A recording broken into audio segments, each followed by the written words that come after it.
आसलु आशीर्वाद करके गलु नवीन बाबू को पांड्यान बाबू को कर्मी मान समस्त आशीर्वाद अच्छी सर्व कार्य से आशीर्वाद देलु आवाहन कालू जीति नवीन बाबू हाँ विकास है जोरंदा गादी हम 300 फुट मंदिर तैयारी हम आगामी दिन में गणतंत्र को सुरक्षा करने ट्रेडर मान भूमिका कौन हम से संपर्क में आलोचना करने जाइलु एवं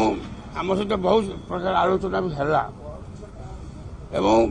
गणतंत्र को सुदृढ़ करने गणतांत्रिक दल जी अच्छी आमको जितने पड़ो बर्तमान बीजेडी की सबू शक्ति जितने पड़ो निष्पत्ति 50 वर्ष ये लाइन में मुझे कम कर 20 वर्ष तो यंग बयस ये मजूरी वृद्धि केवे नाला विजु आज आमर माननीय मुख्यमंत्री को आम बधाई देवाई आसलु जे आमर माननीय मुख्यमंत्री आमको